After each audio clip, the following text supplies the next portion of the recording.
Grandpa's Teeth by Rod Clement. Help! I've been robbed!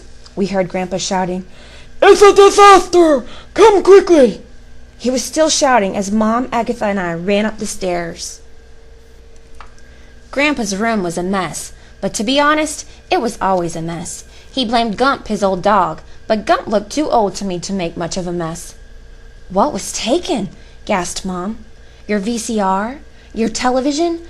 Not your gold-plated golfing trophy?" No, said Grandpa.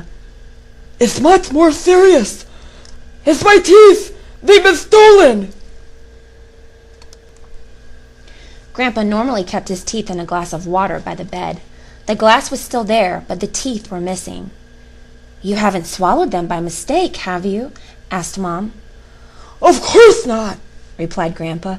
Those teeth were special, handmade by the finest Swiss craftsmen. Agatha looked at Mom and whispered, "Why is Grandpa talking funny?" You see how serious it is? moaned Grandpa. I may never speak the same again.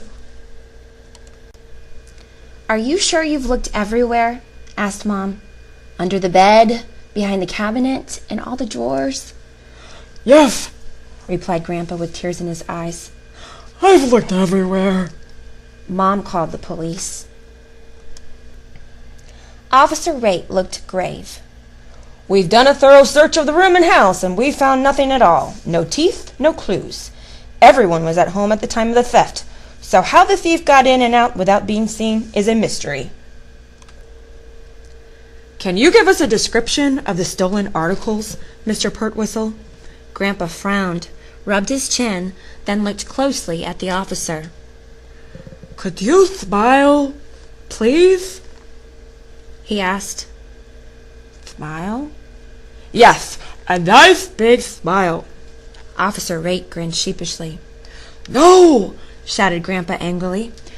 I mean really smile. Officer Rate smiled broadly. Grandpa leaned forward, tapped the officer's teeth with his finger, and growled suspiciously. They look just like those. Officer Rate looked shocked. I've had these for years. Officer Rate took us all down to the station for further investigation. Using Grandpa's description, the police artist drew a picture of the missing teeth. They put up our wanted poster with all the others. We made copies and put them up all over town. Officer Rate rounded up the usual suspects and took them in for questioning. All of them were asked to smile. Most of them had missing teeth as well, but just one or two, not the whole set. They even brought in our unfriendly neighbor, Mrs. Carbuncle, because her own teeth didn't fit, but Grandpa didn't recognize her or the teeth in the police lineup. I've never seen her smile before, he explained to Officer Rate. After several days, Officer Rate had to admit that no teeth had been found, no thief had been caught, and no new clues had been uncovered. Grandpa suspected everyone, especially anyone who didn't smile. Soon, the whole town was smiling at him, although he never smiled back. He had nothing to smile with. Mom even got a call from one of those TV shows, Unsolved Crimes. They came to the house in a helicopter. We had to reenact the whole thing. When Grandpa was interviewed, he asked the reporter, Pearl White, if he could borrow some of her teeth. After all, he mumbled, you have more than enough. Dad called Switzerland to find out how much a new set of teeth would cost. He was so shocked when he found out that he dropped the phone. The only way we could ever afford it, he joked to Mom, is to sell the house. Grandpa thought this was a great idea. Who needs a house anyway? He moaned. It doesn't help you chew your food. To cheer him up, we all took Grandpa to the amusement park. It was a disaster. He took one look at the front entrance and burst into tears. Everyone watched Unsolved Crimes, but no one called Officer Rate, and the crime remained unsolved. Some spare teeth were left in the mailbox, but none of them fit properly.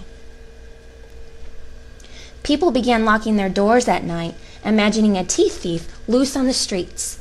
No one knew who would be next, so fear gripped the town. The thief had to be caught, and soon.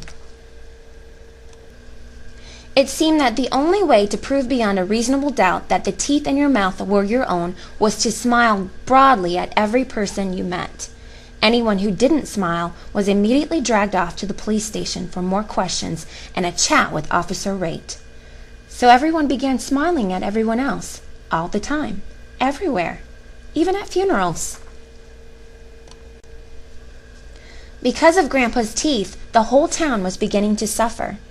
Tourists, seeing the endless sea of smiling faces, were too scared to get out of their cars.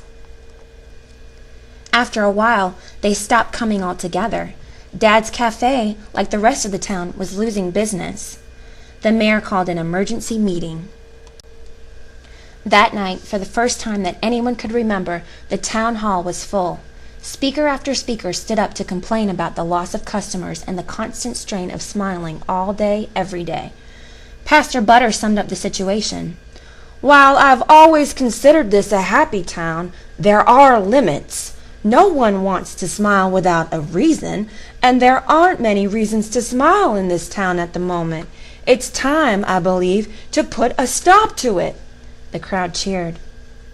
Mr. Pertwhistle had one of the finest sets of teeth in the country, and he alone cannot afford to replace them. In fact, I alone could not afford to replace them either. But if every one of us put $1 in the collection plate tonight, we would have enough money to buy 2 new sets of teeth. Most people put in $1. Others put in 2. At the presentation ceremony, Grandpa opened the package and revealed 2 sets of brand new teeth. "Why are they different sizes?" asked the mayor. Oh, only one of them is for me, replied Grandpa, popping one of the sets into his mouth. The other one is for Mrs. Carbuncle. Her teeth never fit properly, and she has such a pretty smile. Grandpa was very happy with his new teeth. So was Mrs. Carbuncle. They smiled all the time. In fact, they were so happy that Grandpa's old dog, Gump, smiled too. For the first time ever. The end.